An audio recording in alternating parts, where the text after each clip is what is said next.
Hello, you're listening to We Thought About Games, the podcast where games are looked at historically, fondly, and critically. I'm your host, Sid and Melo, and tonight we'll be discussing Castlevania Lament of Innocence, an action-adventure game developed by Konami Computer Entertainment Tokyo and published by Konami in 2003 for the PlayStation 2.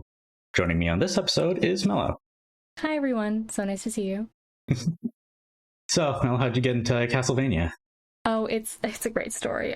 I've always been a huge fan of vampires, and a few of my friends were like, I'm surprised you're not into the Castlevania series. I'm like, what's that? So I started my Castlevania journey by playing Symphony of the Night on stream, and then I quickly played other games in the series. The second one, I believe, was Castlevania 3 Dracula's Curse. It started a deep love and fascination for the Castlevania series as a whole, with the Netflix series coming out about the same time that I got into the series as a whole. What I wound up doing is pledging to myself that I would play all of the quote-unquote canon timeline games in the order that they fell in the timeline. So that took me to Lament of Innocence. Awesome. You ended up playing that on stream as well, right? I did. It was one of my longer streams, and I was really quite bad at it. As for me, I got into Castlevania when I had my big emulation phase in middle school. And I think I had the choice between Super Castlevania 4 so good, or Dracula X, and I of course was in middle school, so I chose Dracula X because of its name. It's so edgy. I know, right? I'm kind of glad I did though, because a lot of people have, for fair reasons, a negative opinion of Dracula X on Super Nintendo. Yes. If I'd played Super Castlevania 4, I kind of would have been what I expected out of Castlevania. It starts moody music, a slower pace, a gothic atmosphere, and that's all true of Castlevania, but Dracula X starts with it's very colorful and bold, and the first stage's music has a slap bass at the beginning. Oh yeah, just really energetic, and that's where Castlevania had gone by that time. It sort of shook things up for me, and I got really interested in the series, and I started playing 1 on an emulator. I tried 2 and got hopelessly lost, which is of course true, I think, of everyone who plays that game. If they said they didn't, they're lying. A little while later that I got a PS2. I'd had one by then, but I got grounded all the time, so I didn't play it as often. So I think it was around college when I finally played Lament of Innocence. I originally was just going to get Curse of Darkness because I had a habit of looking at games in terms of how many features they had. I guess I came around. I like games like Devil May Cry. Oh, yes. And Lament of Innocence looks a lot like Devil May Cry 1. Oh, yeah. That was what I thought when I first played the game as well. I'm like, I feel like I've played this before. It's kind of like Devil May Cry 3. I really liked it then, especially because I played through a lot of PS2 action-adventure games, and a lot of those make a pretty cool first impression and then really level out, and the endings are terrible. Yep. And Castlevania, I actually thought the final boss was pretty good. On replay, not quite as good. It didn't completely fall apart. I didn't hate the game by the end and want to sell it and then want to tell people, hey, here's a video game you've never heard of. By the way, it's terrible. I guess that always stuck with me. I'd find a new PS2 game and try it out, and it would have similar problems to the other ones besides Lament of Innocence. So it always stuck out to me for that reason. I see. Going into this episode, I thought that was worth looking at, as well as the critical reaction at the time versus how much changed immediately after that game came out. Yeah. So I think it's very interesting in historical context. For sure. Speaking of, we should get into the development history. Let's go.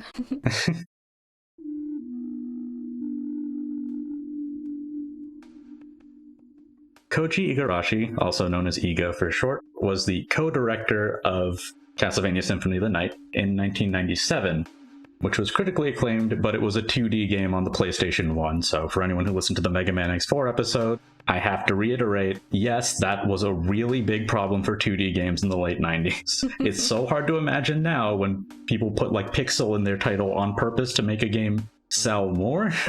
Even in magazines, there's a pretty infamous shot. I can't remember which magazine it's from, but it was comparing Castlevania on the N64 to Symphony of the Night and saying, Castlevania 64, look at these amazing realistic 3D graphics, versus Symphony of the Night, look at these sumptuously detailed gothic 2D environments. Boring.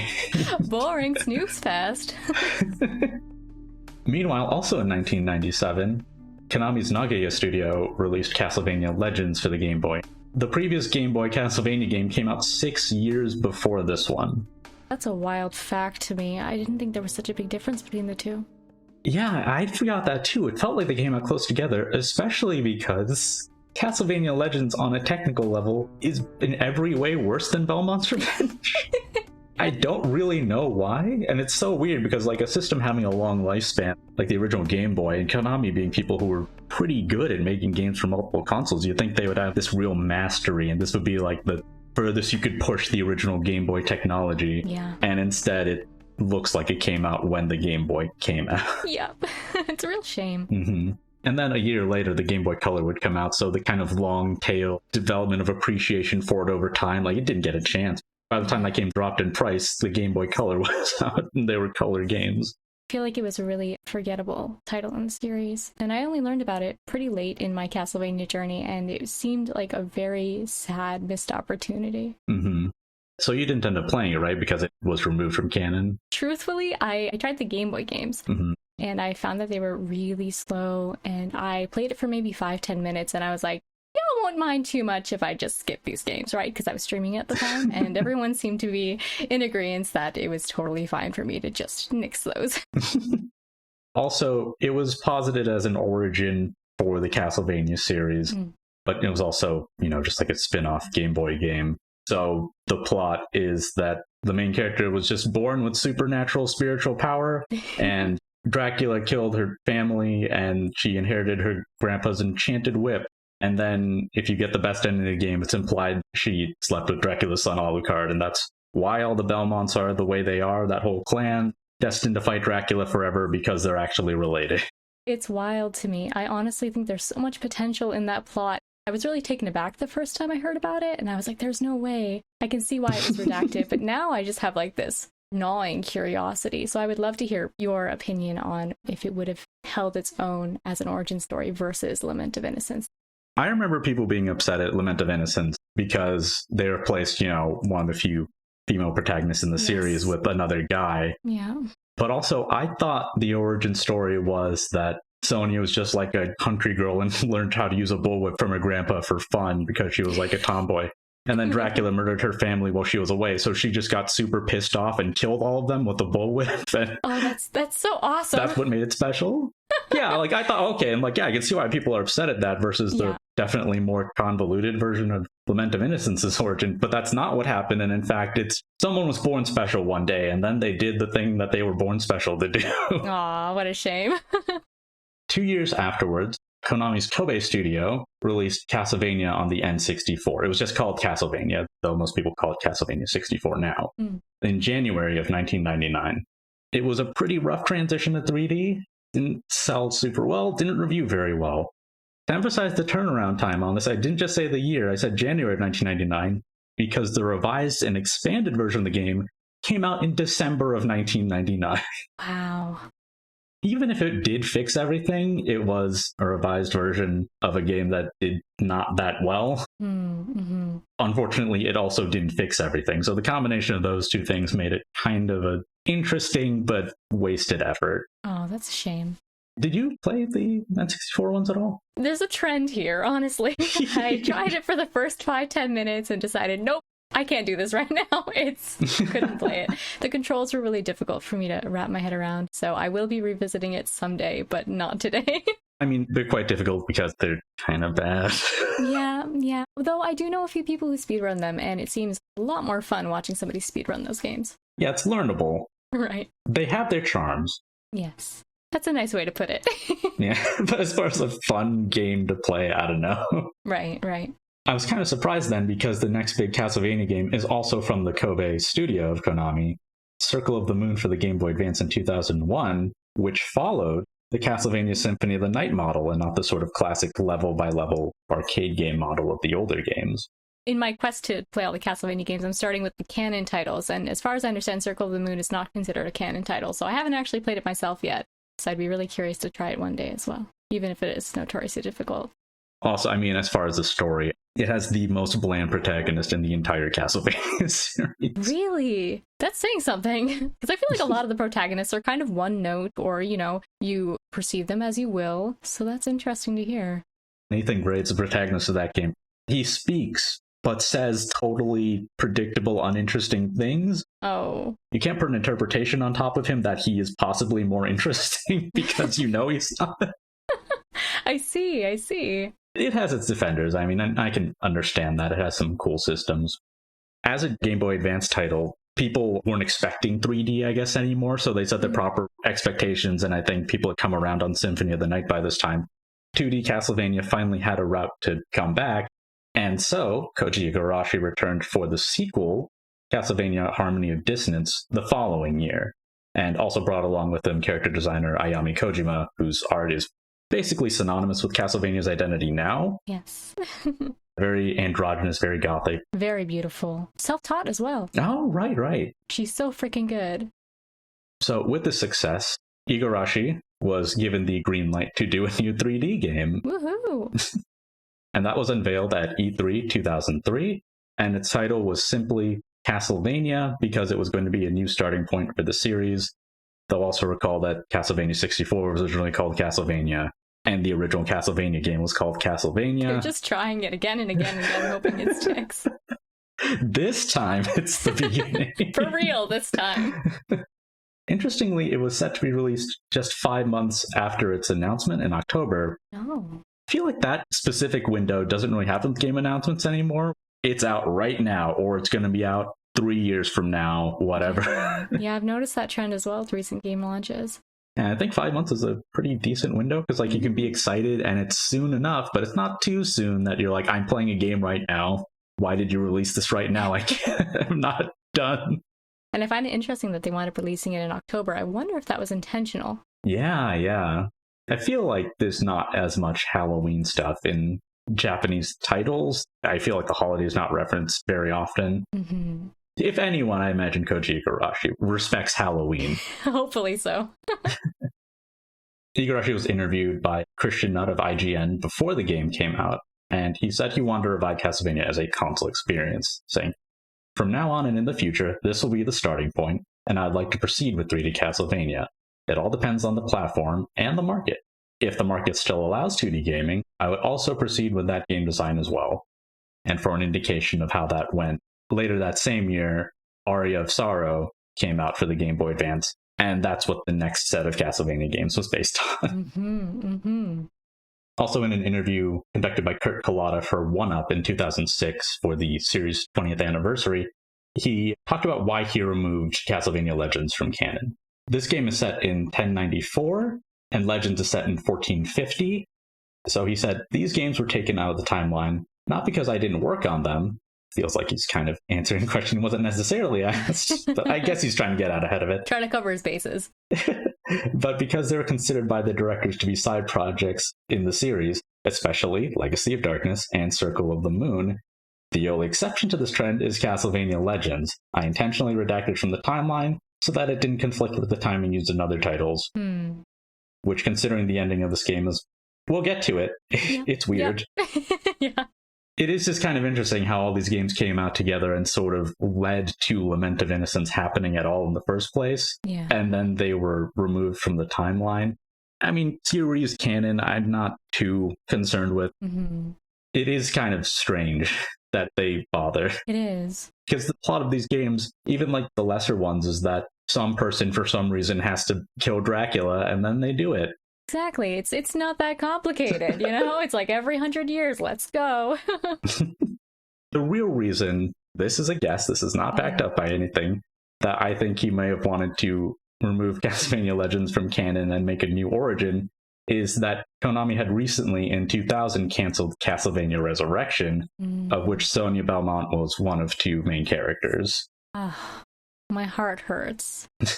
Interestingly, the prototype surfaced, and you can download it and try it out. Mostly just run around environments that aren't complete, but it's neat. It's an interesting piece of history. I keep saying I'll get around to playing it, or, trying to play it, navigate my way through it, I should say. At some point, I'm really curious to see how that looks.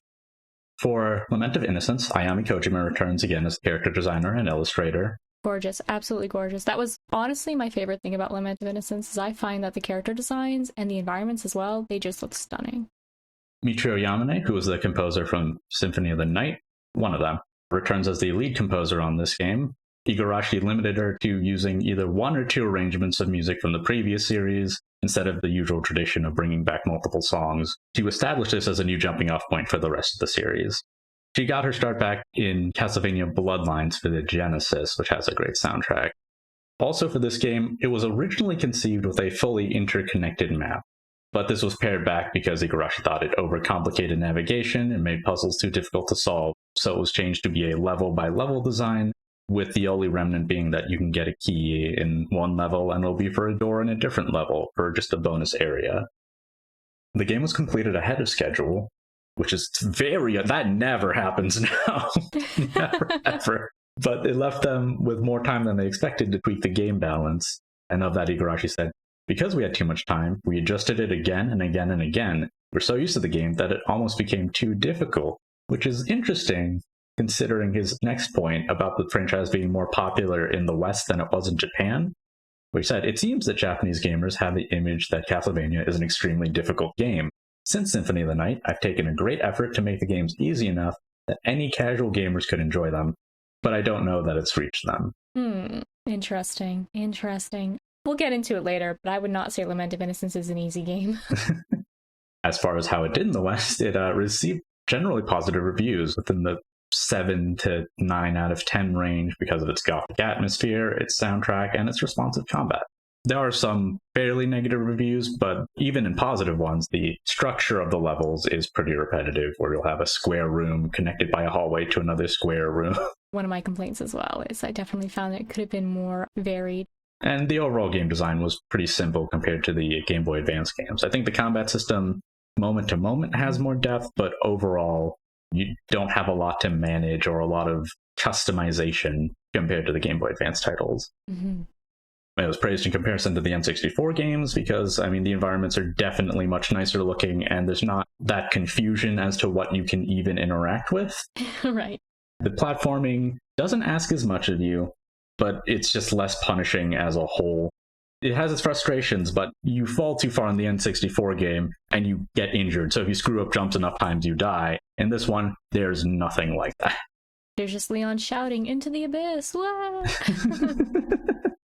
Some reviews did prefer the faster pace of previous action-adventure titles like Devil May Cry in 2001 or Sega AM7's reboot of Shinobi in 2002, which are definitely much faster paced, but some people preferred Lament of Innocence, in part because it's more laid back, but also definitively way less difficult than those games, which are truly punishing. And with that, we can move on to a recap of the game. So it opens with a very bland intro. It's just scrolling text, and there's some music, and there are no images until they name a character, and then they flash the concept art. Don't get me wrong, gorgeous concept art, but it just seems so lacking in this context, especially because they give so much depth to the story and the backstory, and I would love to see it utilized in a more effective way. And it jumps through time a bit, but you think they could use some montage or something. Yeah. It just stands out because this is a thing that a lot of games in the PS2 era emphasize. Like a lot of those games that fell apart at the end open in a very interesting way. But this game just is totally unconcerned with that first impression. It's just like, here's the plot. It's a big chunk of plot. It goes on for quite a while. It does. I think it's like 3 minutes or something. In summary, knights have become the ruling class as of the year 1094, serving the church. Among them are Leon Belmont and Matthias Cronquist, who are considered an unstoppable duo. Leon in terms of combat skill, and Matthias with his strategic thinking. And then they mention a very odd thing, which is funnier to hear out of the narrator saying it. Matthias Cronquist, a genius tactician whose learning made him an exception in a largely illiterate society. That's kind of weird. No one's literacy is a point of the plot at any moment. Not really relevant. I mean, cool, I guess, congratulations, but everyone else in this game can read, I think. I guess I don't know if Medusa can read or not. Good question. Upon returning from a crusade, Matthias learns that his wife Elisabetta had passed away in his absence, and he becomes bedridden with grief. Meanwhile, monsters appear in Leon's home territory, but the church won't engage with it because they don't want their soldiers doing battle outside the crusades. From his sickbed, Matthias tells Leon that these monsters are tied to a vampire whose castle resides in a forest called Eternal Night, and that his fiancée Sarah has been kidnapped by this vampire. I don't know how a bedridden man learns before Leon did. I was gonna say, I feel like that is a serious plot hole. How does he know this? Perhaps we'll find out later. It just seemed very bizarre. Yeah, that Leon didn't think this was straight. Well, he's not a very smart guy. No, he's kind of... That comes across. He's wholesome. He renounces his title as a knight so that he can go rescue Sarah. First actual scene of the game with visuals is Leon rushing into a forest, and he passes through a barrier into the Forest of Eternal Night and meets a man named Ronaldo. Leon's voiced in English by Dave Wittenberg, who you may have heard in Persona 4 as Teddy. Luckily, he sounds nothing like that, though it would have been pretty funny if he did. Yeah, for sure. In Japanese, he's voiced by Nobutoshi Kana, who is the voice of Guts from Berserk, or was, but sounds nothing like him either, which wouldn't suit Leon. No, definitely not. And Ronaldo is voiced in English by Michael McConaughey. He was the voice of the agency in Crackdown. He was Barry Burton in Resident Evil Revelations 2. Great dad voice. I quite liked his performance a lot. I quite liked it. His performance is definitively the best out of everyone in the game. I agree. So Ronaldo asks Leon to come back with him to his cottage, where he'll explain the setup of this kidnapping. Ronaldo, can I ask you something? What is it? Why are you living in a place like this? I have unfinished business with Walter Bernhard, the master of this forest. Unfinished business? Not worth mentioning. I owe him. Well, I won't ask any more, but you're not in danger living so close to him? It seems eternal life is extremely boring. He enjoys playing at cat and mouse with the hunters that come here, though, of course, there's no way that he could ever lose. He thinks that, my helping hunters makes the game more fun. I see. But what do you mean by there being no way he could lose? Vampires are loved by the night, and this forest is locked in eternal darkness. He has never been defeated. Well, that may be so, but I must go ahead and face him. Did he take someone precious? Yes, he abducted my betrothed. How did you know that? It's what he always does when he starts the game.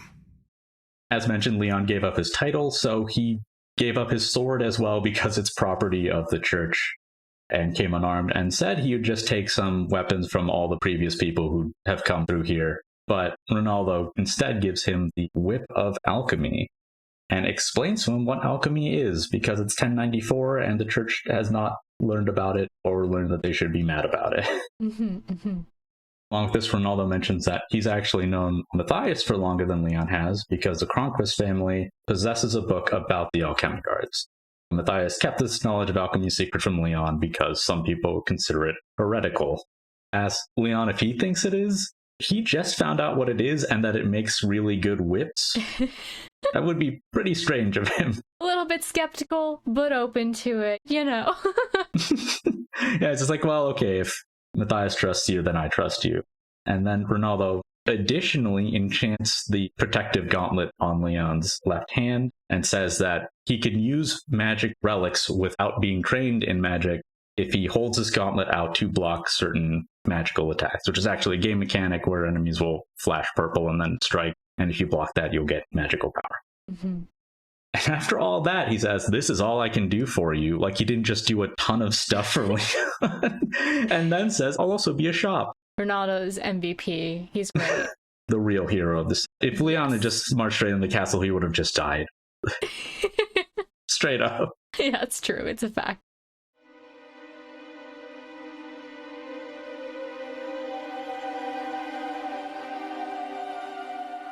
So after this cutscene's over, you finally get control. Like we mentioned, the game has some similarities to Devil May Cry 1. The movement feels pretty similar. You don't run super fast, but you're not too slow. It's a nice brisk pace. So you can try out the controls here at the shop. There'll be an actual tutorial area later. You can also go to the shop right now. The shop mostly sells potions, like Ronaldo mentioned. most definitive source of healing items, otherwise you just have to randomly find them. He eventually sells new armors for you. The unlock condition isn't totally clear, but it's how much of the map you filled out in the game, so finding secret areas can make that faster, but playing the game normally will not have you that far behind on acquiring them. Oh, I didn't know that. And this is the only place to get armors, and each one's definitively better than the previous one. As I was playing the game, I wondered, like, I feel like I should be picking up more items or armor or anything, really. So it's comforting to hear that this is the only way to get armor, so I'm glad I didn't miss out too badly. That's one thing we'll say about this game up front. You can beat this game missing, let's say, 80% of the items. Yep, and I think that contributes to its difficulty for sure, at least in my case. I know I didn't get any other relics apart from the first one, so... Yeah. Also, a thing I noticed that was interesting, when you walk up to the castle, you get a little cutscene of Leon walking in, and the title shows up on top of it. In preview footage of the game, from like E3 and such, the full graphically designed title, it says Castlevania Lament of Innocence, it's on the box, and the title screen shows up. Mm-hmm. In the release version of the game, it's just the word Castlevania in plain text. Interesting. I can't think of a reason why they would choose to do it over that. Maybe they were thinking of changing the title at the last minute or something. Oh, maybe. And then you get to the tutorial area. The game just dumped a ton of plot on you, and here's where it'll dump most of the mechanics on you.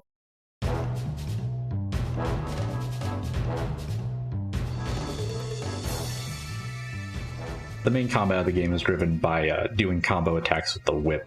You get light attacks on the square button and heavy attacks on the triangle button.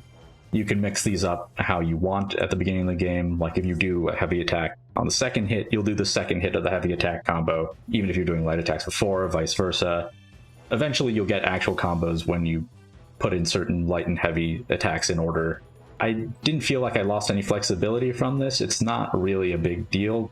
The actual specific attacks have specific uses that are more interesting to me. Mm-hmm. Additionally, you can block. Heavy attacks will break your block, which opens you up to a follow-up attack. Eventually, if you guard enough times in the game, you'll unlock Perfect Guard. If you guard at the last second, you'll deflect the attack. We mentioned certain attacks giving you magic before when they flash purple. In this case, if you Perfect Guard, it doesn't matter what attack it is, it will give you magic points back, and also hearts, which are the resources you use for sub-weapons. The Castlevania tradition, very confusing to new people. The Castlevania that you pick up hearts and your health doesn't go back up.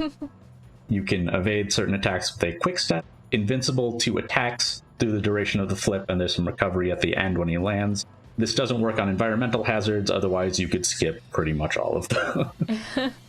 And eventually, after you progressed enough, you can do 2 quick steps in a row. Skill acquisition in this game is another thing it doesn't explain to you. For a while after the game came out, people didn't have a good explanation, but it's actually based on how many enemies you killed, but also how many types of enemies you killed. I feel like I'm learning so much about this game, even though I just played it. Hey, me too. I looked this up afterwards. I'm like, oh, okay. Guess it's been a while since I've gotten a move, so now it's move getting time. But this is a really solid system because there's some benefit to fighting enemies in an area as you're re-exploring it, trying to be thorough, but also to not just sticking in one area to try and build your power up over and over. So you have a reason to explore more and encounter new types of enemies. The jump is like Devil May Cry. You jump in one direction and your momentum is set, but you can double jump at the start of the game so you can change your momentum one time. Whip jumps are an interesting one in this game. Oh yeah. As you think, you whip onto a pole or something and Leon will swing from it. Oh no. You whip it, the whip becomes rigid, and Leon does a jump forward from that point in midair. It's oddly satisfying when you nail it, but you're like, this doesn't make sense. This does not make sense. The first 2 or 3 times, I would inevitably fall, but I wound up catching on pretty quickly, which was nice. Yeah, it is fun to nail. Can't even think of what you could change it to that people would say, of course. Of course, a whip. Yeah, and then you jump. Like Castlevania had swinging from stuff on a whip before on the Super Nintendo. It's not like the PS2 couldn't handle it. I'm glad that they were courageous enough to go through with it, but I have many questions. You have a map. It already shows you some things, but you will additionally get items called marker stones, which are different colors, and you can put them down. So you can remind yourself of places where there was something you noticed, but you couldn't access, and you get a key or an item or something that can solve it later. Did you ever use your marker stones? I did, actually, this time. Oh, nice. I mentioned before how there were doors where you get a key in one level, but it's useful in another. It tells you what color, the door's associated with. If I had the associated stone, I'd put it down there to remind myself. Nice. Good call. If only I found all the keys. I mentioned using hearts for sub-weapons earlier. This is on a separate button. It has a bunch from the previous titles: knife, axe, holy water, crystal, cross. Their basic versions are pretty straightforward. Throw the knife and axe forward. Interestingly, the axe in previous 2D games, its function was you threw it overhead, so you could hit things in the air or just over obstacles more easily. But in this game, I guess in perspective, they thought that was too awkward, so instead the axe is just a stronger, slower throwing weapon. Did you have any preference as to which sub-weapons you used? Knife, almost as much as possible, because I think throwing knives are really cool. Very nice, very nice. How about you? I was partial to the cross, the holy water, as well as the axe. I believe I had an axe combination where it would be a wide sweeping move and really get enemies off my back. I particularly like that one. Yeah. So we mentioned that these are basic because you can acquire magic orbs from clearing the areas, and there are 2 that are optional. These will modify the effects of these sub-weapons. There's a pretty basic one early on where instead of throwing 1 knife, you'll throw 3 at once. But then there's stuff like, hey, instead of the crystal just leaving a crystal where you were as like a sort of trap, just shatter the entire screen and damage everything on screen, and it's really strong. Love it. Some of them were very overpowered, but I suppose it wound up being balanced. Yeah, they have different heart values depending on the ability. It's weird, though. Some seem kind of redundant. Like, there's one axe ability that'll spread axes out from you a wider area, but the one that has less spread is still strong, and you're invincible at the startup of the attack. Exactly. Was that the one you were talking about? Yeah, that's the one. The invincibility is so much better, and the one that hits a wider area, there are never so many enemies that you would need that one. I guess it's just difficult to come up with a bunch of distinct uses for the kind of fights you get into in this game. Right. Some of the effects are actually fairly unique, and we'll discuss those. Also, interestingly for this game, you can't use items when you pause the game. Instead, you have to press a button to bring up a real-time menu, which you navigate with the right analog stick, since the camera moves automatically. Both features I really dislike personally, having to do things in real time, as well as the camera angle being static. How do you feel about that? I do like having to get your items out in real time and use them. There's even an item using animation. Right. It is just kind of strange for stuff like armor, stuff you don't really change when you're under time pressure. That's way too awkward, and the benefit's never high enough to risk. Right. It is pretty cool that they had a radio menu this early on. I tried to look up if there was an earlier implementation of this in games where you do it in real time and use the analog stick to use items. This might be the first. Oh. But it's pretty common now to have quick menus like this. Right. Of all things a game this early did, it's this thing which no one talks about. For sure. There's some similar aspects in like sports games, but it's not handled in quite the same way. For the last bit of the tutorial, this one I thought was pretty interesting. So enemies have resistances to certain types of damage. This is one reason why you might want to use one sub-weapon over another, because even if the knife is quick, if the enemy is resistant to it, it won't do much damage when you do hit them.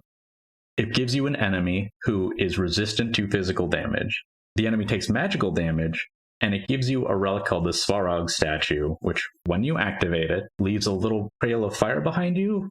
Thought it was kind of dumb as like a magical power to give you. Mm-hmm. It makes you think differently about how you would use it in the first place. I think a lot of people don't, but at least by forcing you to use it, you can see how you might. Yeah. And I did actually end up using it in some circumstances. Correct me if I'm wrong, but does it make you walk a little bit faster? Or am I misremembering? You move about the same speed. Gotcha. Just gives me the feeling of moving faster. Yeah, because you're leaving a fire trail behind you. Yeah, it's really cool. The enemy does those purple charged attacks, so you can get magic built up. It dies very quickly from this. As we noted, this might be the only relic you have for the entire game. Yeah. I'm not terrible at finding secrets in games, and even this time when I played, I remembered how far they go in hiding them. I still didn't get any other relic. Same here. So it's worth figuring out how to use this one. Mm-hmm. Some of the other relics I think are more obviously useful, and I think they should have been easier to find overall, but as for not making them your first one, I agree with that. Otherwise, you would always use the one that makes you do more damage. That's the end of the tutorial as far as the game gives it to you. There's just a few remaining things which the game doesn't explain as much. When you enter certain big rooms in the game, you'll get locked in and have to clear out the enemy encounter in there. You only have to do that one time, and then you can pass through afterwards. Yeah, it was really nice because it meant that I could just run away if I needed to. I find it really tedious to have rooms relock and you have to redo enemy fights to be able to get through. So if I was just in a hurry to get from point A to point B, I really would avoid enemies most times. So I thought that was a really nice feature for a casual gamer. Additionally, you get items called accessories. You start with 2 slots for these, and you can find an item that gives you 3 slots, and these give you minor statistical boosts. Your base attack power is 20, and the item that enhances it gives you 5 more attack power. Yeah, nothing too zany over here. And there's some that do things like use less MP when you activate a relic. Stuff that's useful, but I found that it was pretty situational, and again, these are easier to find than relics, but you still won't find as many. It's just kind of difficult to justify. Like, you find a secret and you run all the way over there, and it's a ring that makes you more protected against fire, but maybe at this point you already bought a lot of stuff that uses fire, so it's not really worth changing it. For sure. This is one of those things where you might want to swap equipment in real time, but if you're taking that much damage from fire, then the last thing you want to do is try to navigate a menu while you're being shot at with fire. And too often I would wind up selecting the wrong item. I don't know if you had a similar experience to me. Because that happened, I think, a couple times, I just stopped after like the first 2 times I tried. I'm like, I can't do this. For those stats, you have attack power, which determines how strong your whip attacks are. Defense, which looks like a flat number, but is actually a percent of how much damage is reduced. Constitution, which determines how quickly you recover from the 2 status effects that go away over time. You can use an item to cure them, but they also go away on their own. Intelligence, which determines the strength of your sub-weapon attacks. And luck, which determines the chance of enemies dropping rarer items. Interesting, but this is basically a straightforward action game, and then presenting the numbers to you like it's an RPG is a little... I think it sets the wrong expectation. Yeah, for sure. Because you think you'll have more control over these numbers, or that they might be altered more throughout the game, but they really aren't. The shotgun in Doom has an attack power value, but you don't really need to know it.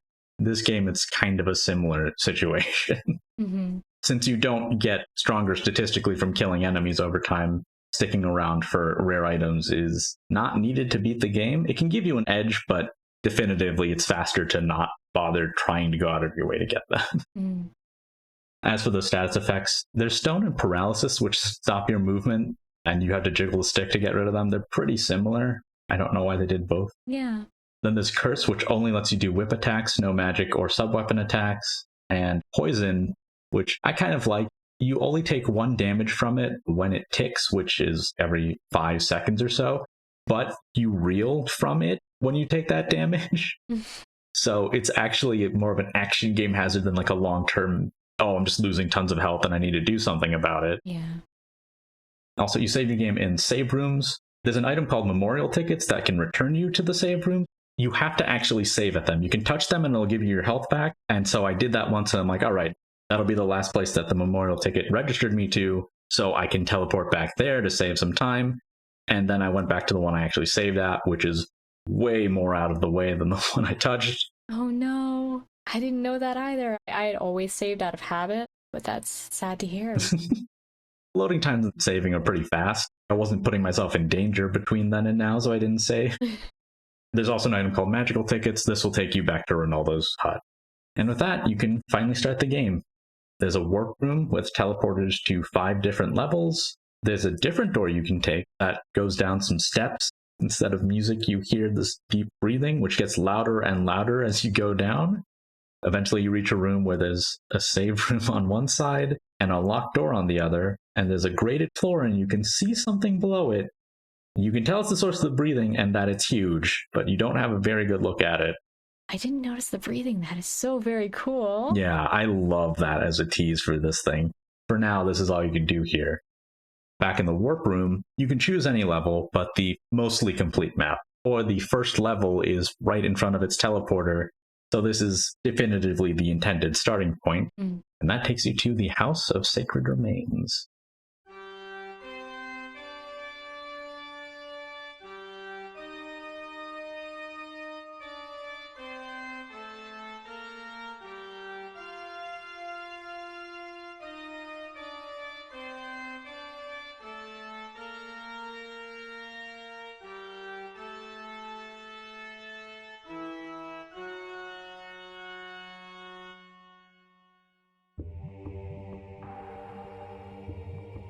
Worth noting, the music here is really good.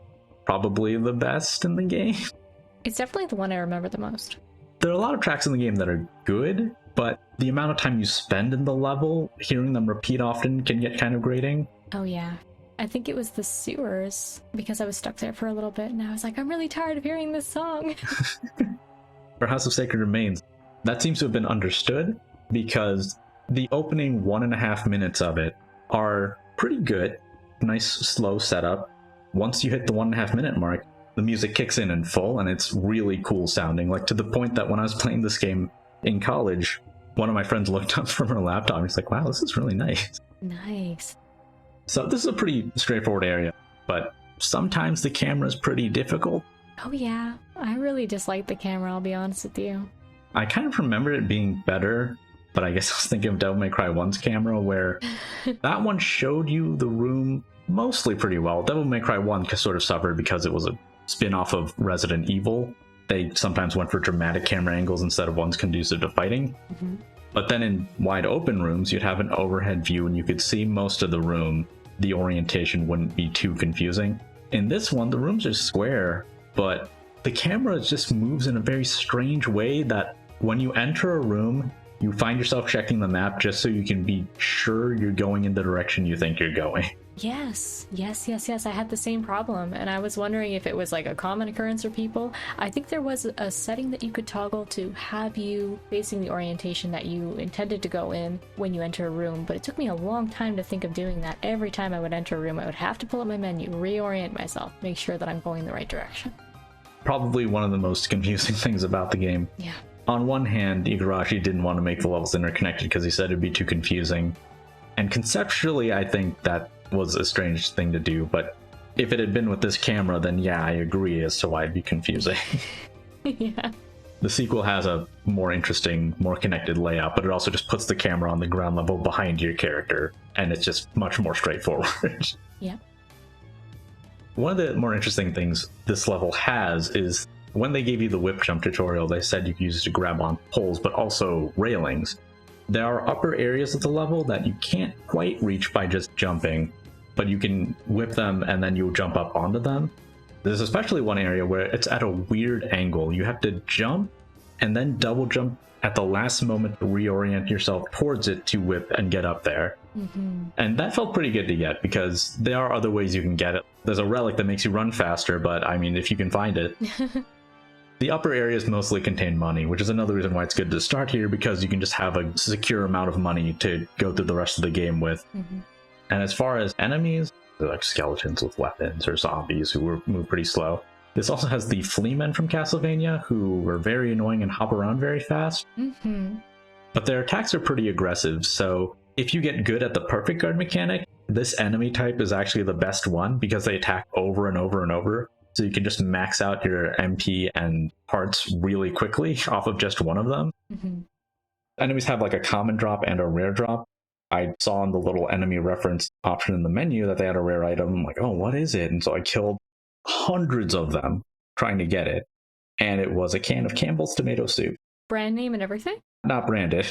Oh, thank goodness. I was going to be like, how did that happen? But still, tomato soup is fascinating. It's a thing in a few Castlevania games, and like, I get it as kind of a joke, but also like the drop rates are pretty rough, and they can drop anything. In Symphony of the Night, there's an enemy that looks just like a silly little enemy, and its super rare drop is the best weapon in the entire game. Yes. Knowing that, as a Castlevania fan, you might think anything could drop anything, and it's like, haha, enemy has banana. Can you believe it? Why is that there? I'm like, yeah. But then other times they drop useful things, so I don't. What are you trying to tell me here? There's just some random fun things you can find in a lot of games directed by Koji Igarashi. Like there's that confession booth in Symphony of the Night, which didn't serve any greater gameplay function, but was just a fun little weird thing you could interact with. There's a room with a peeping eye enemy, which is like a floating eyeball, and a bunch of skeletons in a triangular formation.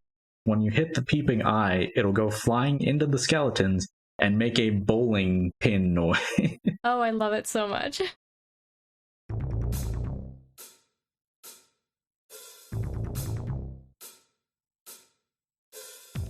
I mentioned the music's pretty good in this area, but there's a basement segment which has less good music. It sounds a lot more like intense, but it's pretty repetitive, so it's kind of a bummer when the music for the first part's so good. There are rooms with statues that have maiden heads and goat heads. They seem like kind of a random arrangement until I reached a room where there are statues you can whip to flip them around. You have to remember the alignments from the previous rooms. I ended up looking at it online to save myself some time. Oh, fair enough. Also, there are a few rooms in this game that have a laser trap moving back and forth. This one has floors that are made of wood instead of stone, and if you jump on them, they'll break. They don't want you to jump over the laser trap necessarily, or at least not do that exclusively. You have to time when they'll be blocked by the environment so you can run past them. And the game mixes this up a few ways. This one's pretty straightforward though. And if you fall through the floor, there's not really a penalty. Failing a jumping puzzle will just land you on a lower floor. It's usually like a potion or something there and some enemies which you can run away from right away. There are some rooms with pits, but they don't hurt you at all. Instead, Leon just screams really loud. Oh, it's great. He screams so loud, like he's being horrifically murdered, and then he just appears on the platform totally fine. Like nothing happened. I'm good. I don't know if you happen to notice, but for one room in particular, you can actually see him land at the bottommost portion of the room. Yep. So it doesn't quite fade out all the way, and I'm like, I see you down there, Leon. What's the problem? Why are you shouting? You're okay. The floor down there is just really scary and makes you scream. He's scared of the dark. I understand. I empathize. After all those hazards, there's always a save point right before the boss door, which I really like. Yeah. Saves you so much time. The bosses aren't very complicated, but you might die one or two times, even if you're experienced with action games.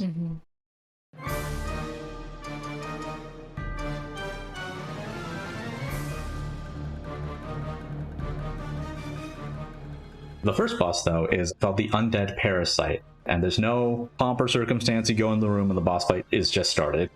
It looks like the enemy is the big worm thing, but it's actually a bunch of points on the ground, little pulsating masses. You have to break all of those, and then the main part will come up out of the middle, and that's the part that actually takes damage. There's an enemy that pops up in this room that's like a mudman called the Soulless. They're actually two different colors, and they're counted as separate enemies in the game's little encyclopedia. You can permanently miss the second one. Oh. Killing different enemy types gets you closer to getting new skills, so it can be pretty annoying for that reason. But also, if you're just a completionist and you beat the game, you could say, like, oh, I got the Soulless right here. What's this entry next to it? And it's not even named differently. It's called the same thing. And the enemy is not functionally different in any way. It's just a different color. Wow. Are there any other enemies that have the same problem, or is it just this one? I think this is it for, like, the missable enemy that you can't tell it's different at all. I don't think any other enemies are missable at all. I guess I'm grateful that it's the only one of its kind, but geez. When you beat it, you get the blue orb. We explained the orb system before. It was actually introduced in Castlevania Harmony of Dissonance, also directed by Igarashi. For this one, the standout for me was Divine Cross. You use it with a cross sub-weapon, it'll project a big cross in front of you that damages enemies over time, and it, like, stays in front of you. It moves with you. How do you feel about Undead Parasite? I remember there was a bit of a learning curve to it. I don't remember particularly struggling with it. How about you? Pretty straightforward for me as well. They push you towards this as the first area, so it makes sense that the boss isn't too difficult. Right. And maybe this was intentional as well, because they front-loaded all that story. Is for every other area you beat, you'll get some plot details and, like, a cutscene associated with it. Parasite doesn't talk or anything, so nothing's really revealed by fighting. Upon beating every boss, you get a free warp back to Ronaldo's hut. Also, after you quit out of the shop, after you've cleared an area, there'll be a little mini cutscene of Ronaldo saying something, but it's always just like, don't give up. Come to me if you need anything. Like, really basic stuff. I don't know why they threw these in here. There's only one where he says, like, after a big story event where he says, like, I know things are hard. That one was lessened by all these ones that are not at all important. Yeah. After that, one of the orbs in the main hall lights up. The next area we're going to cover is the Anti-Soul Mysteries Lab. What is an anti-soul? What mysteries took place there? I don't know. You just don't know.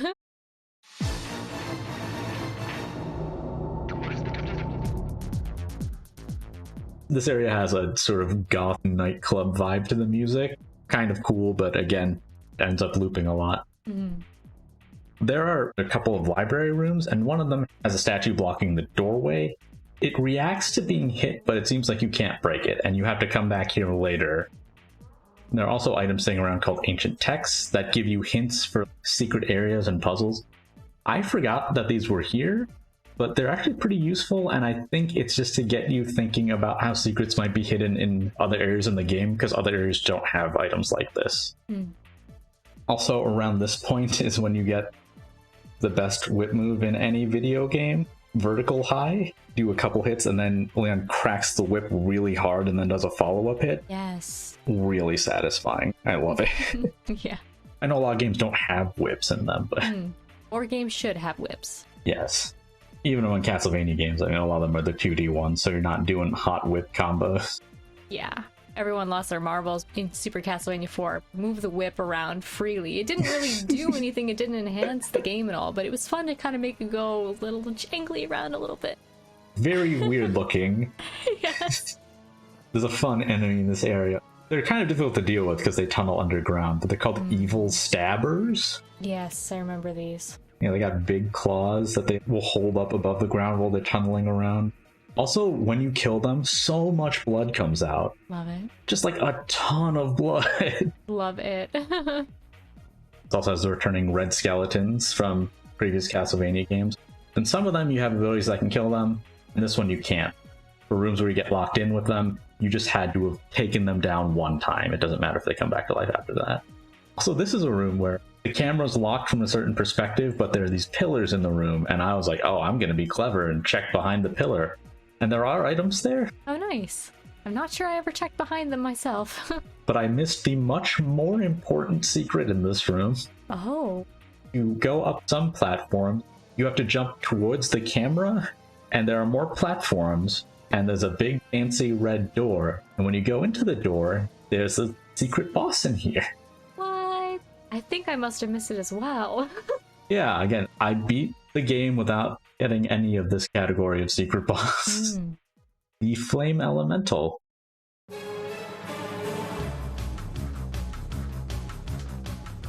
Big angry demon made of fire, has a great sword and can shoot flame waves at you, and is really aggressive.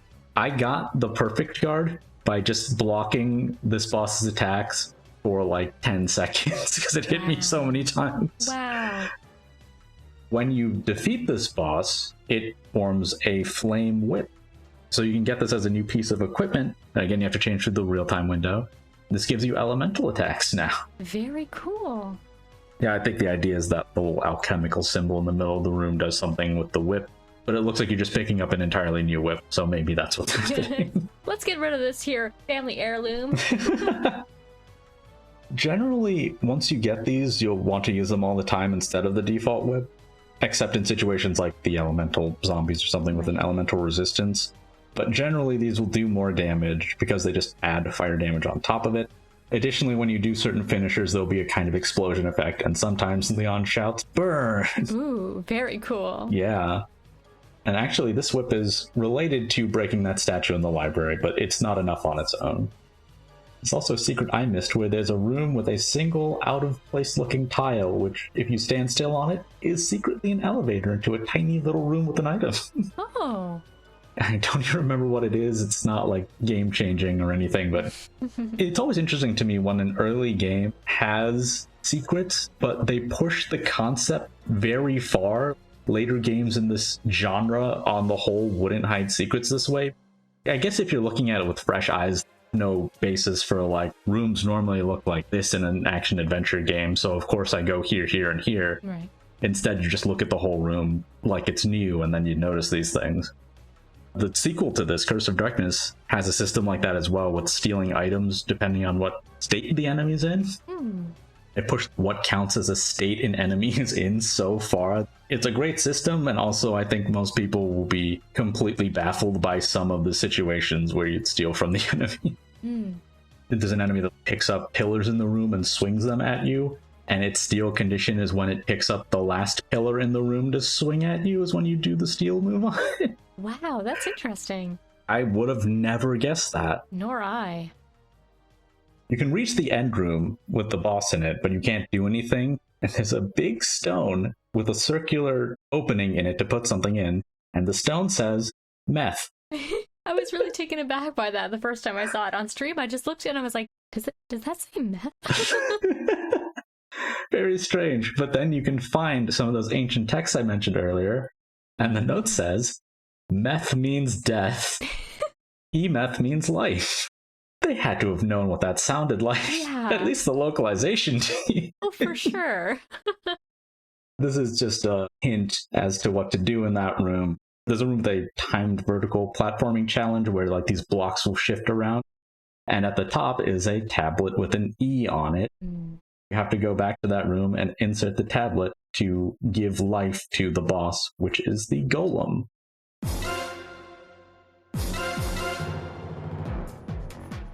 So this is a pretty interesting boss. It's pretty tough. I thought it was like a pretty fair challenge, especially because for these fights, the camera actually focuses on the boss. It's a little easier to keep track of what they're doing. In this case, he does like ground pounds, punches, he can drop rocks on you. He can enter a block state, and then he'll follow with a counterattack. And once you drain all his health, he actually has a second form where you can fire one of his fists connected to a chain. I don't remember having any huge problems with it, as with the first boss you mentioned as well. And I was kind of curious, I don't know if you're at all familiar with Haunted Castle. Haunted Castle is an arcade game, a very crappy arcade game, that is loosely based on Castlevania. It has a golem boss there as well that has a fist that is removed from its body, and I kind of think of that as well. Might be a bit of a stretch to say they're related, but it's the first thing that comes to mind. I mean, it's the same franchise, so it's a little... Right. Not as much of a stretch as, like, this reminds me of a completely different piece of media where a guy was made of rock. True that. Yeah, Haunted Castle's great. It's not a great game, but I enjoy it in its own twisted way. It's very fun to watch someone else play it. Yeah, it's not so fun to play it. I want to take this moment to ask you about this, because you mentioned that you found the game quite difficult. Yeah. You started with this one for your canon playthrough, but you played other Castlevania games, so Yes. What gave you the most trouble? I find that I had to just stock up on a lot of items, constantly feeding myself potions, and that kind of detracted me from the goal at hand. Particularly the later stages and the later enemies. I don't think I am at all skilled enough to play this game without save states. I'm not ashamed to admit, okay, I'm a little ashamed to admit it. But it was really, really tough. And unfortunately, I could say the same about some of the Classicvanias as well. Those are brutal in their own way, but I feel like the 3D element kind of messed with me a little bit, especially for one of the later fights. I'll bring it up when we talk about it. But the perspective was really something I struggled with, because I couldn't tell when the attacks were going to hit me. Now, that might have been an emulation problem. It did look pretty rough. Yeah, it might not have happened on console, but yeah, depth perception is hard. For me, it was just a matter of juggling the items and struggling with that. Also not being too adept at using the blocking mechanic at all. I'm much more of like a, let's go fight him and see what happens and ultimately die and keep dying, and it's not a great strategy. I played this after I played Devil May Cry 1. Devil May Cry 1 on normal, like I mentioned, is way harder than this game. So for me, this was easier Devil May Cry 1, and the controls are a little easier to work with. Devil May Cry 1 has an easy mode, but then it has a problem where it's so much easier than normal mode that it has none of the appeal of the game at all. Right, right.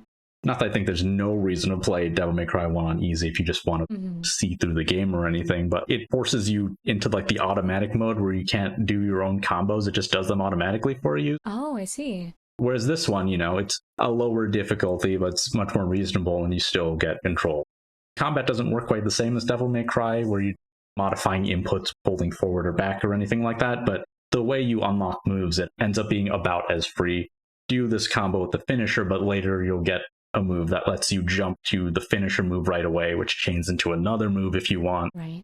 I think of Lament of Innocence as a way to get the appeal of Devil May Cry 1 without as much difficulty. Yeah. Granted, I've not played too much Devil May Cry 1, and it's certainly been a very long time, but I can see what you mean. I was playing the Switch version recently, and I'm still pretty bad at it. No shame in that. And also, you mentioned save state. I used to not play games with save states when I did emulation. I'm just like, that's not the way it was made. I'm not going to do it that way. And then in college, I watched a friend play Mega Man through emulation. And he would save state in between successfully dodging a boss's attack. And he finished the game. So after that, I'm like, I guess I play the game in a more true way. But my friend actually has seen the entirety of these games. So am I really so good? It's like, who's really winning here? But I definitely hear you. I used to be the type that I was like, nope, no save states ever. But as I was streaming at the time, I realized very quickly, wow, this is going to be terribly dull for people watching me die constantly. And I'm starting to get a little bit frustrated as well at how poorly I'm doing. So I was like, you know what? Gotta bite the bullet. Just gotta do save states. I never claimed to be good at video games. If anyone's watching my content, they know that. So it's just laying it all out there. For beating this boss, you get the red orb, of which the notable moves are, I mentioned the triple throwing knife attack with the dagger, as well as spiral axe, the move where you're invincible on startup and it sends axes flying everywhere. And those are so good that I don't remember what the other ones are. They're forgettable. I mean, even triple dagger's probably not a note for a lot of people, but for me, I'm like, oh, 3 throwing knives? Yeah. 3 times as cool as 1 throwing knife? The next area is Garden Forgotten by Time, which stood out to me because the music sounds the most like music from Symphony of the Night. Mm-hmm.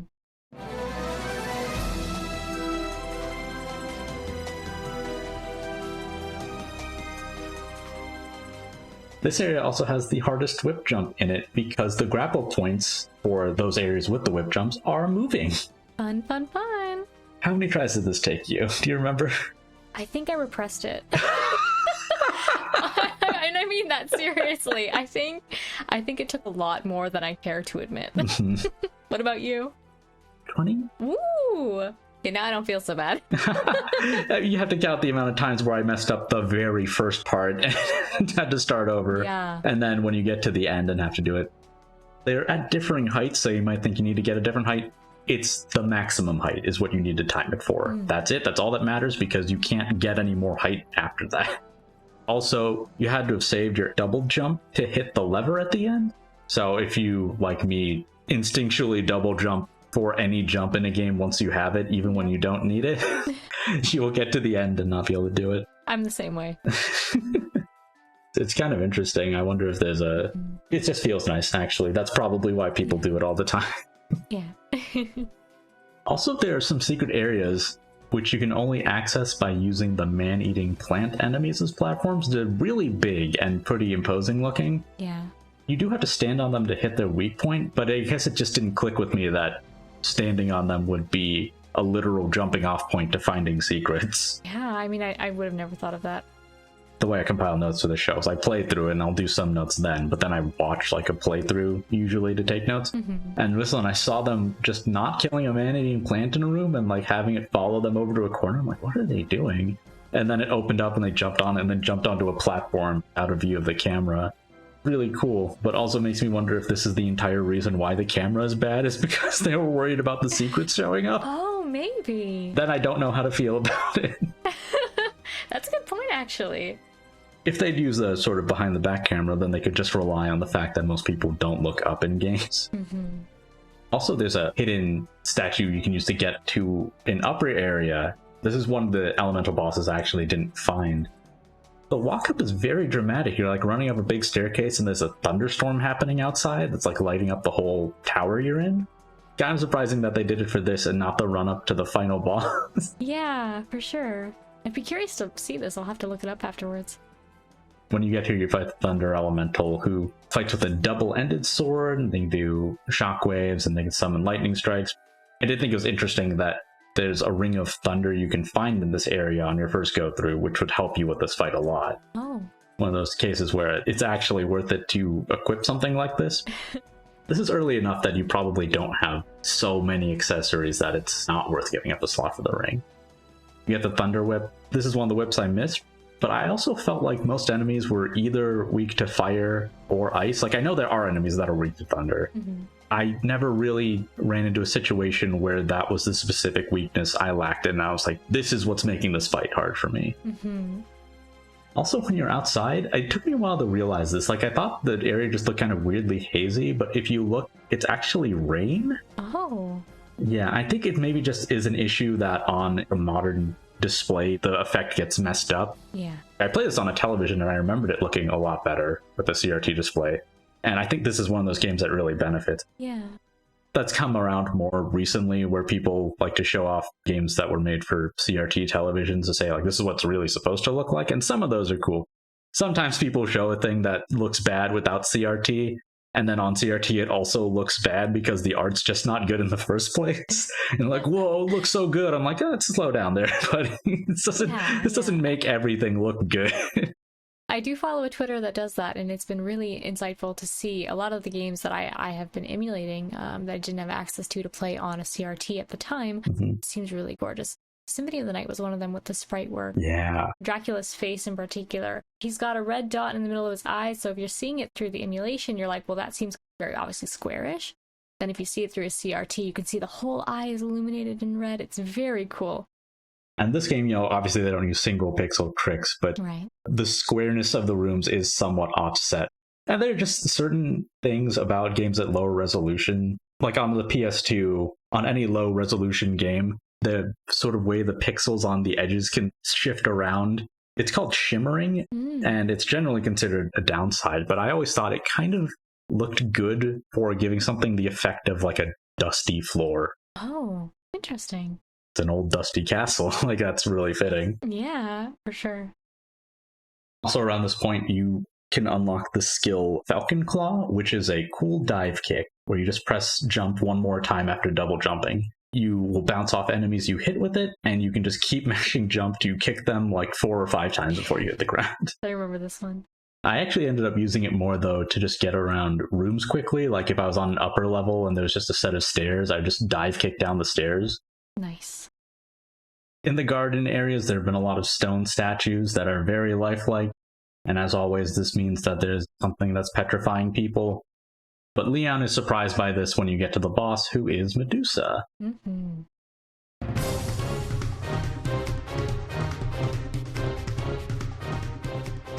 You may have seen her in other media, as you know, like she's got like snake leg and like a woman's body, something like that. Not this time. This time she's a huge head. It's quite imposing, and I will say, though, I really like the details.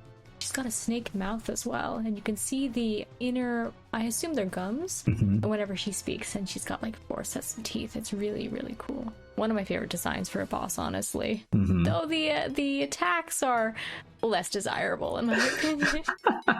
Yeah, when you get close, she can punch you with her hair snakes. Funny conceptually and visually. Yeah. She can also roll at you because she's a big round head and run you over. Big old ball. And she can, of course, fire a petrifying beam at you. I didn't have too much trouble with this fight, but it is one of those fights where like her rolling attack can hit you a little wider than it looks like. Once you're familiar, it's a fun spectacle. Yeah.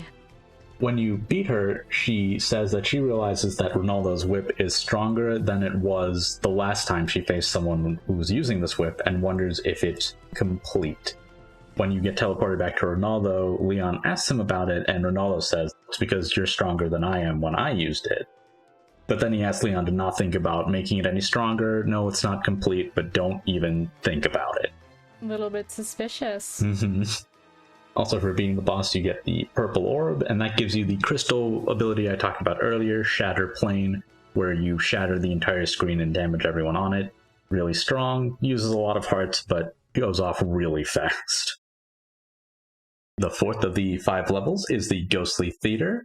This one has a track that's like mostly laid back, and I kind of like as like a slow like waltz, but then it has a really bombastic part in it that every time you hear it, it's like, I'm not doing anything right now. This is bad timing.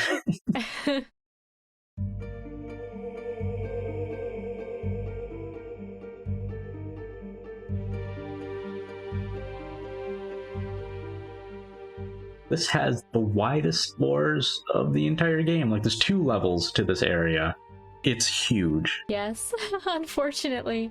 And I remember being on 1 level and thinking, the boss fight's going to be on the 2nd level. And then second guessing myself because they have 2 very similar looking rooms. Yeah.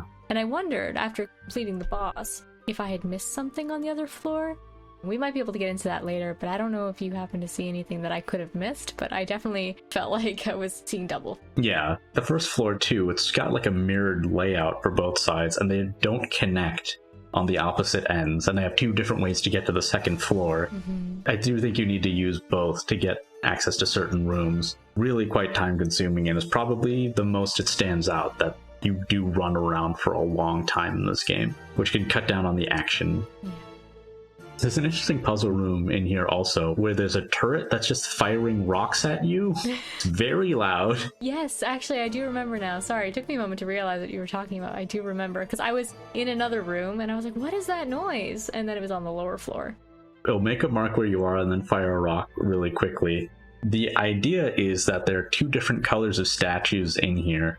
You have to get the turret to shoot all the statues of one color, and it'll unlock one of two doors. There's one of these shadowy rooms. We mentioned earlier the rooms where you fall and you can see Leon just standing on the dark floor below. The challenge of these rooms is you can't entirely see the platforms you have to jump to. Often you just kind of have to walk to the edge of a platform and see what you can see. The times this room shows up, there's one where you can walk to the edge and there's a obvious route for where you're supposed to go, and that door will take you to a required item. In this case, you get the curtain time bell, but there's also a separate way you can go that has an extra item. So there's a few different battles in here. Like there's a room with two Cyclopes in them. They're really big and take up a lot of the room space, so it can be pretty tough to fight them. When you unlock the higher difficulty, there are 3 of them in the room. Oof. Yeah, it's pretty tough. I had some problems avoiding damage in here. Like, it's possible. I'll say this about this game. It's not easy, but it is reasonable with enough practice to beat this game without taking damage, which is really saying something, because for a lot of PS2 action adventures, it's basically impossible. Right. It is possible, but you actually have to do really weird counterintuitive stuff. And so generally that's why you just get stocked with healing items, because they're like, oh, you can't dodge everything, so I don't know, do your best. Just drink some medicine when you get hurt. And this game, there are definitely cheap shots, but it's usually the case that it's a big enemy with a long-reaching attack that's outside the camera. So you might hear like a charge-up noise for their big move, but you won't know where it's coming from. But now that you have the curtain time bell, the boss room's another one where you can access it right away, but you can't do anything. It's a little stage. Confusingly, it says to ring the bell for the curtain to rise on the stage, so I walked on the stage and kept ringing the bell and nothing happens. Me too. Yeah, because that's not what you're supposed to do. Exactly. The curtain's already up. So you have to stand where the seats are and ring the bell, and then you'll start the boss fight against the Succubus. Oh yes, the Succubus. She's in the guise of Sarah, actually. And this is the first time you'll see Sarah's in-game character model. She looks a little dead-eyed. Little worn for wear, if you were. Does she always look like this? I mean, Leon's reacting sort of normally. I guess, he's surprised to see her. But you have got to hear her level of overacting. Who are you? Oh my, too bad. And I thought this would work so well.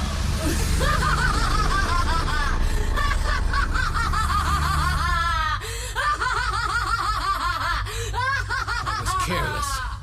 It was obvious that it wouldn't be so easy. I was going to let you die without any suffering because I liked the way you looked. Well, that's just too bad.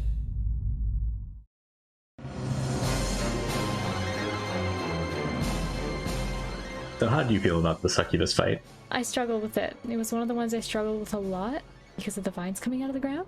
But I thought the concept itself was really neat. They throw a succubus in every Castlevania game, or rather, I should say the later Castlevania games. I mean, her design was gorgeous, and I know that her design was the inspiration for the later installments of the Pachinko games. I don't know if you're familiar with Pachinko games? Yeah. What they ended up doing with like all of Konami's franchises, right? Yeah, it's gorgeous models, but kind of an odd sort of take on a beloved franchise. So they definitely use her design from this game for that end. She looks great. The acting is a lot, as I'm sure you heard.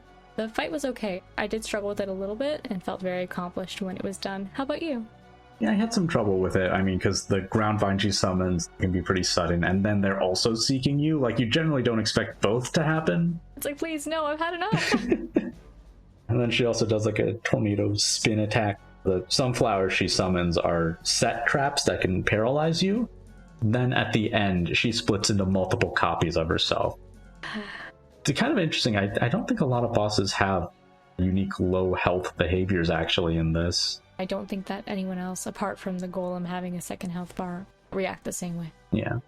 So when you beat her, she regrets not trying to fight you in Sarah's form. And then she mentions the old man and his daughter. You go back to Ronaldo's hut, and this is supposed to be like a sad, dramatic story. But the music cues, like the main music in the game, I think is pretty good. The cutscene music is really weird. Yeah. I don't know what you've heard, but you don't need to know anymore. Ronaldo, you've helped me so much. The least I can do for you is listen to your story and support you in your suffering. Very well. I'll tell you. It was 5 years ago. A cold night, the full moon. I returned home from picking herbs necessary for the secret arts. And what greeted me was a sea of steaming blood. And at the center of it were the bodies of my wife and son. I could not believe my eyes. My daughter was there, laughing, blood dripping from her mouth. She was turned into a vampire? That's right, by Walter. My daughter went out a window without even looking at me. When I recovered, I built the whip with alchemy. Then, I searched for her. I see. I've heard enough. So this is what you meant when you said you owed him. I challenged Walter, but nothing came of it. That's why I live here and help those who wish to fight him. I never would have guessed.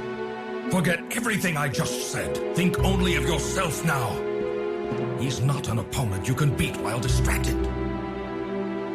No, you're wrong. What do you mean? The force of your grief can only make me stronger. Thank you. I am grateful. Do as you will. I ended up just laughing a lot through this story, which I don't think was the developer's intent. Unfortunate, because Ronaldo deserves more. But yeah, I definitely agree with you there. I will say, it does sound like he was a lot more screwed from the start. Maybe this is earlier in Walter's game. Now he gives more leeway so that there's more time to mess with people. Mm-hmm. Also, for beating the boss, you get the yellow orb. Standout for this one is if you use it with the axe, you get the Spirit Ripper, where you summon 3 shurikens that hover around you and then go flying at enemies. Cool. And you can keep moving while they're out. One of those abilities. It actually works pretty differently for the axe, too. So that's one of the upsides of the orbs. And since the orbs are on the radio menu, it's a little easier to switch them in the heat of combat. True.